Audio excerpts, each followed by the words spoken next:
Hello, welcome to Hands Together webinar series. My name is Anna Ramos. I come from Anton Trsteniak Institute of Gerontology and Intergenerational Relations, and today I'll be talking about understanding generational characteristics and needs. Let us begin. Nowadays, people like to hide their age, so it is not safe to ask others about it. But you can ask yourself how old you are without any voice. It is not silly at all. If life is a journey, my age is a guide to how far I traveled. And that's good to know when you're traveling.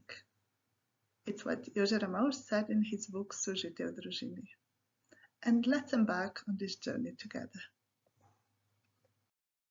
Human beings develop through the 3 stages of life in order to mature. If you are up to 25 or 30 years, everything is still ahead of you. A profession and career in society, creative achievements of your abilities, your own family. The first stage of life from conception onwards is preparation for independent living. Those who have said goodbye to their youth are in middle age. This lasts until the age of 60, when most people retire and their children leave home. The task of middle age are professional and other work, probably your own family, personal social responsibility for a well-ordered community, and of course, lifelong learning, which is a common thread throughout life. What is the specific task in the 3rd stage of life after the age of 60 or 70? People are retired, perhaps they have grandchildren, and they have wealth of experience. The 3rd stage of life is the autumn of life, when good and bad life experiences can lead to mature human wisdom. Human life is like the seasons. Youth is like spring with its delicate colors, when everything is blooming, but there are no fruits yet, and there is also a danger of frost. Middle age is like a hot summer for hard work, otherwise weeds, pests, and drought will destroy the crop. If there was frost in the spring, summer is the last time for sowing and transplanting. Only autumn shows its harvest, fruits, a whole rainbow of colors, and a mild climate. Human old age is like autumn. It is the 3rd stage of life, which can be characterized by the warm colors of life and a mild climate in harmony.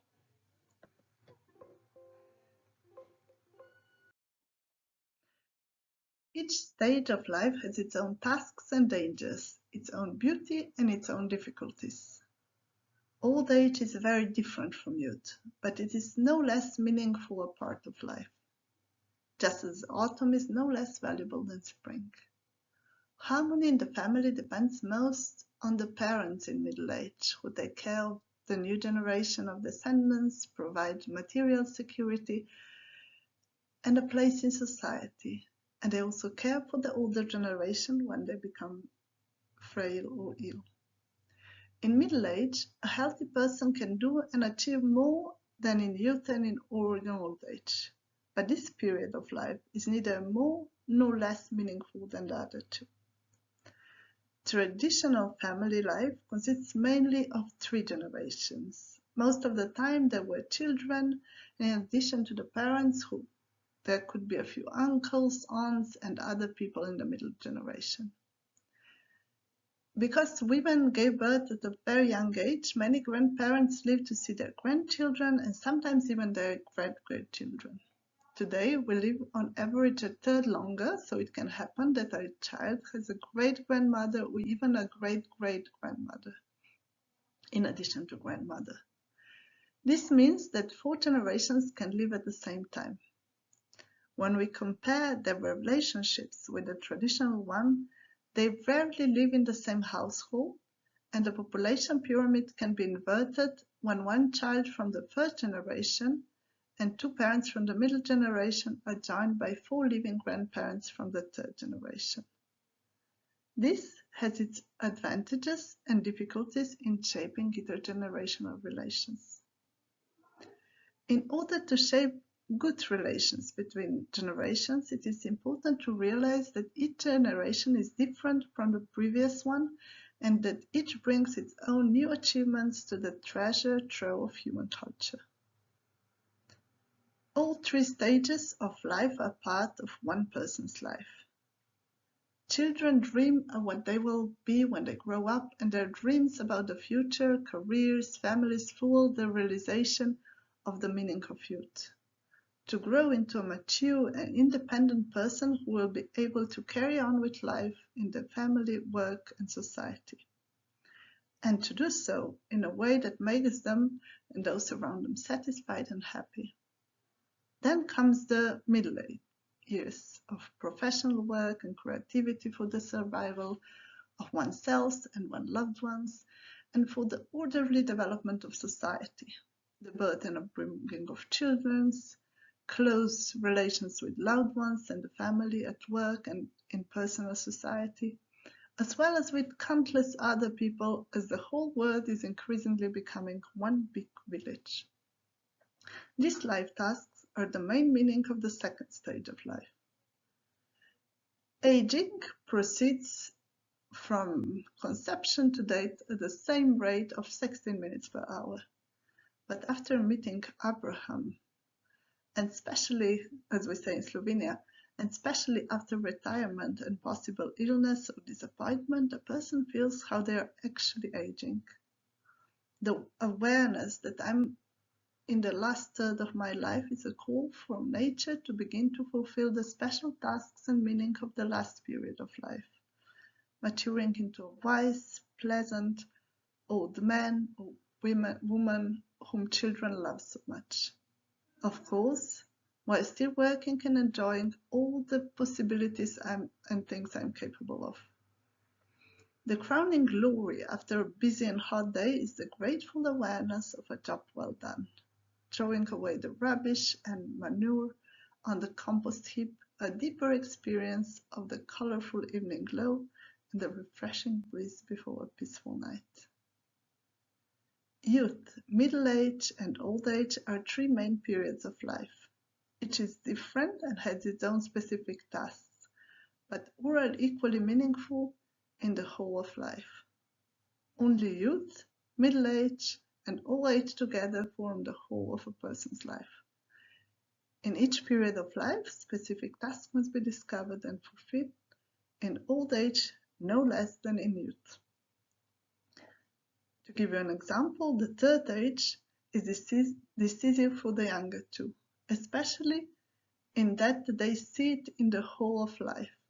For them, it is the only model of aging and the only living testimony that it makes sense to live according to the values that this generation has passed on to the younger two, that human life is meaningful and worthwhile from beginning to end. This is the greatest legacy of the third generation, this testimony, which costs them nothing but can bring them happiness in old age. Only an old person who, throughout their colorful life experience, has attained mature wisdom and peace, is happy in old age. The truth is, the world rests on young people, and the young people, they rest on the shoulders of older people. The anthropological division of generations into young, middle-aged, and retired reflects human development from youth through middle age to old age. For intergenerational harmony, it is good to know that each generation also bears the mark of the time and circumstances in which it grew up. In this sense, we hear people say that someone belongs to the war generation or the generation of prosperity. Today's world is characterized by extremely rapid changes. Think of the development of technology and changes in mentality in the 20th century. The period before World War II and the war itself were very different from the post-war period. The latter, in turn, has changed significantly over the past quarter century. Consider the differences between the 1960s, when young people rebelled against tradition, in the 1990s when children grew up with new electronic communication technology. In this sense, today we live together and influence family relations with 4 generations that have different mentalities.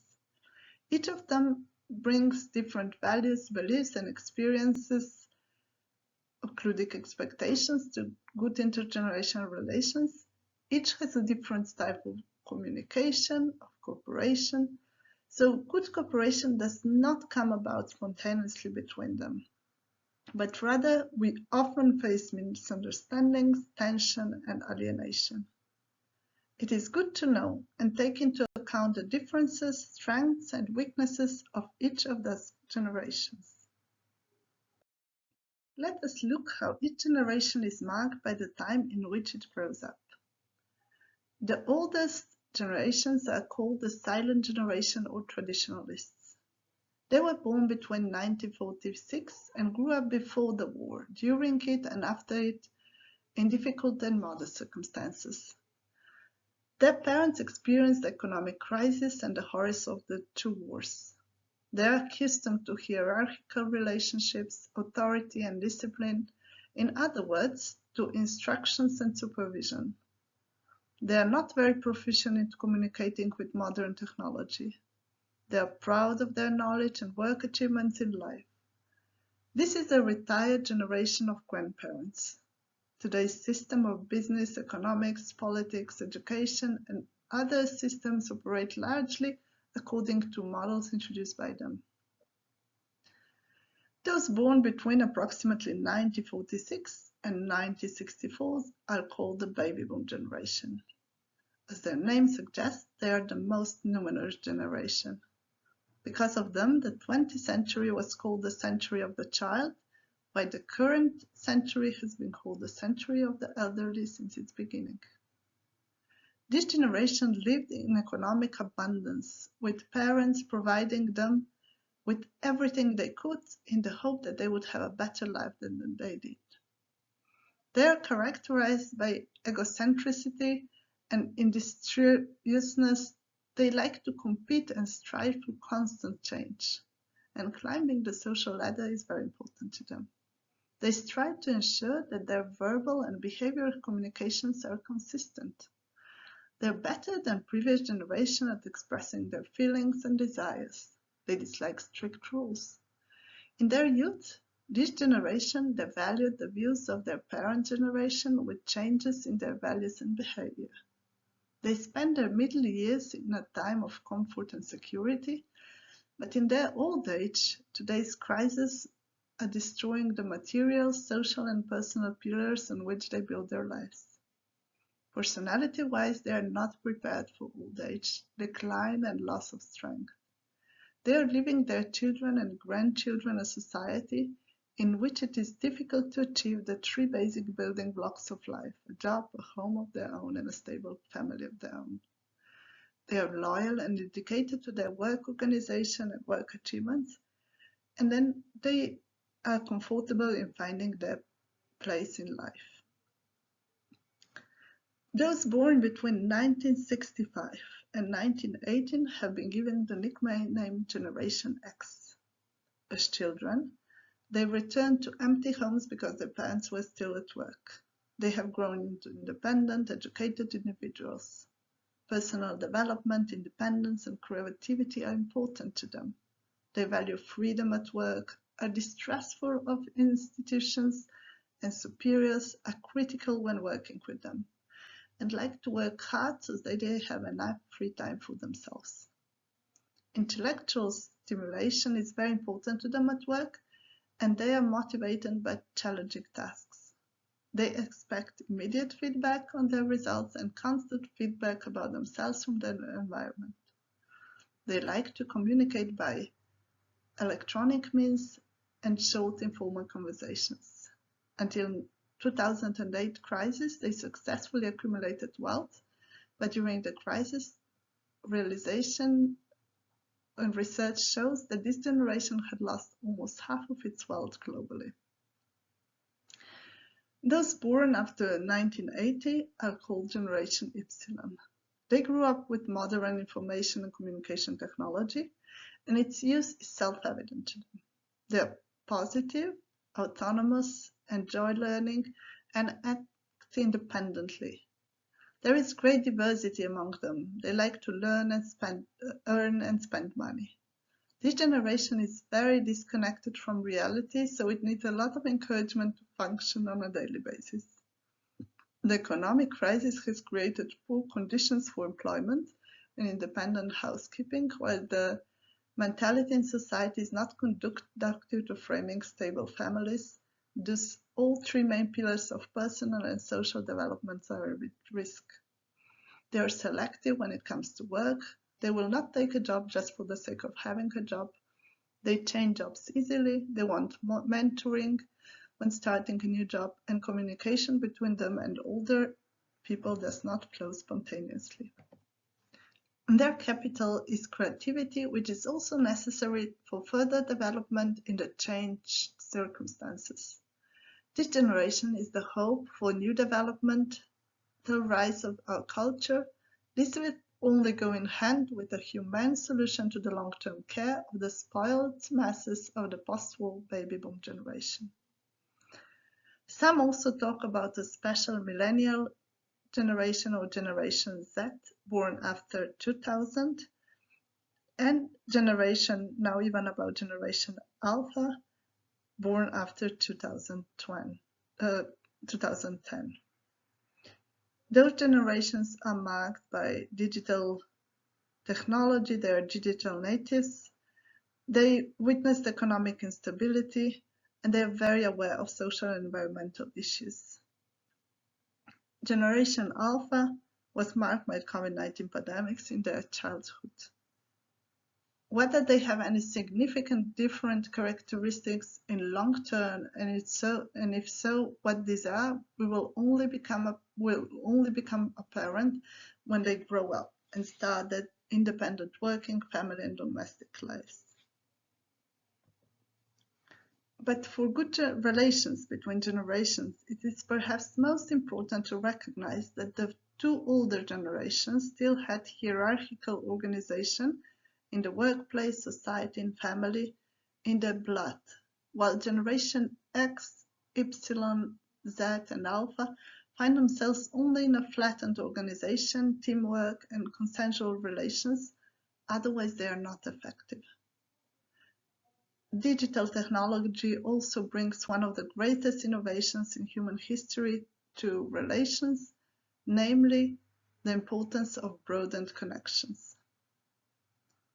Both the source of information, World Wide Web, and those who want to use it, me on my computer, can only achieve their goal if there is the widest possible two-way connection between us. The decisive factor is literally the mutual space in the connecting network, so internet. The intellectual and material battles of the past were fought over whether the individual or the community, so the self or the collective, is more important and has priority. Today's science shows that what is decisive is mutuality, the flow between that makes up the community, so the relations. And this is a good news. Love and beautiful relations, good relations enable the personal development of each individual and connect us. It therefore seems that the atmosphere is changing and a direction that will be conducive to the rapid development of better coexistence, and with it, the human personality of each individual. The diversity of generations can be a major obstacle to harmony. However, if we are aware of it, take it into account, and learn to cooperate well, it can also be a great advantage. Just as all three stages of life form one human life, all three generations form one indivisible human community. If the middle generation fails to produce enough offspring, if it does not know how or is unable to provide good material conditions, if it does not know how to raise the younger generation, if it does not know how to organize a peaceful and orderly society. The development and existence of that culture or society is at stake. If the third generation fails to grow into wise and mature people, the middle generation loses faith in the meaning of life and work because it has no living example of a meaningful life until death. Can the third generation also fail? The apple doesn't fall far from the tree, as the saying goes. Of course, the younger generation can roll away from the tree of the older two generations if those two have unintentionally created steep terrain or have not secured the already steep terrain with fences. Because of its missteps, the younger generation will suffer the most. It will also have to correct them itself. What older people can do in this regard is to set an example that even in old age it is possible to correct the mistakes of youth and middle age. And today's older generation, despite all its success, also has enough work to do to correct the mistakes and to balance sheet of its life journey. Never in history has any generation left the younger generation with such difficult conditions for making a living through honest work and starting their own families as the one faced by today's young generation.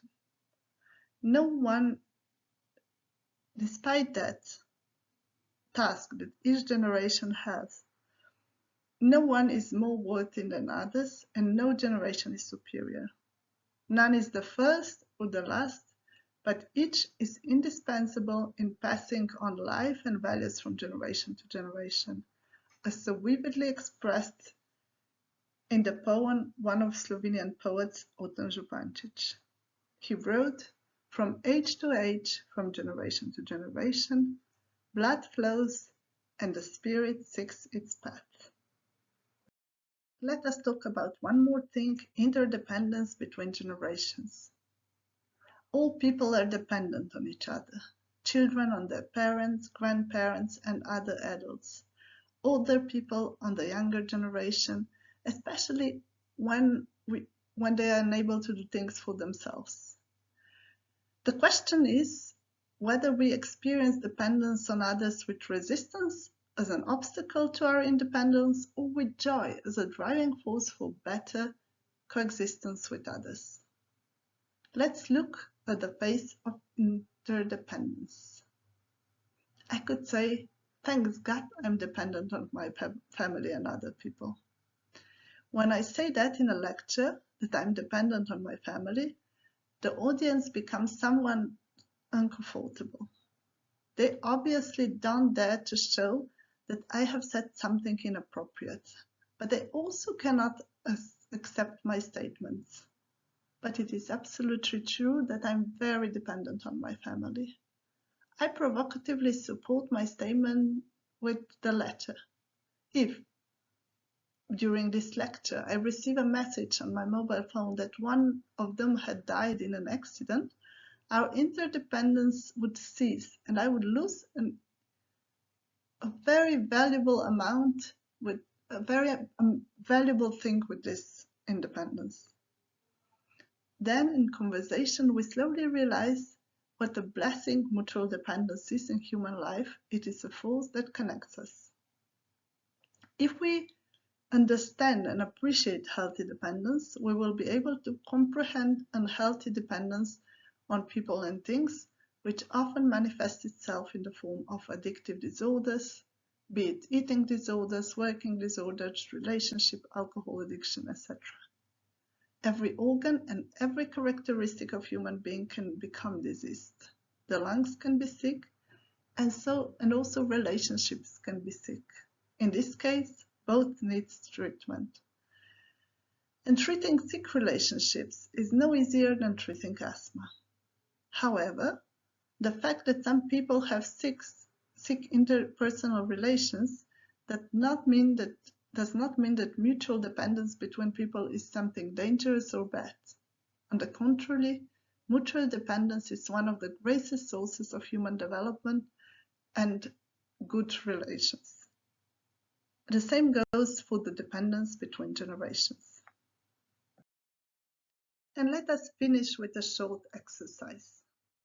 Do this exercise for yourself, whether you're a young person who is still dependent on your parents, whether you are a father, a mother, a single person without children, in middle age, or if you're retired. Write down on a piece of paper all the good things that you and your generation received from the younger generation of children and young people. And what the good things do you and your generation give to the younger generation? Write down specific everyday things, material, mental, social, and spiritual, cultural. If you find it difficult, help yourself by thinking about what you and your generation would lose if the entire young generation disappeared, and what the young generation would lose if your entire generation disappeared. Repeat the same exercise for the middle-aged generation of parents and working people. What do we get from people in middle age, and what do they get from you? Third, do the exercise for the third generation. What do we get from older people, and what do they get from you? Maybe you can repeat this exercise a few times over the next month, keeping in mind your loved ones of all ages. You will get used to seeing what we receive from them and what others receive from us. Day by day, you will be happier. Day by day, you will be more grateful to them. And day by day, your healthy self-respect will grow. Your words and behavior will spread more and more kindness, which makes intergenerational relations good and successful. It starts from each one of us. With that, I would like to thank you for following our webinar. We were listening to the chapter from the book of José Ramos, Good Relations in the Family. The chapter titles is about different generations. The project Hands Together was co-founded by the European Union and is a work of the consortium of partners from 6 different countries. We'll be happy if you follow us on Instagram or Facebook, and stay tuned for another webinars and series. Goodbye.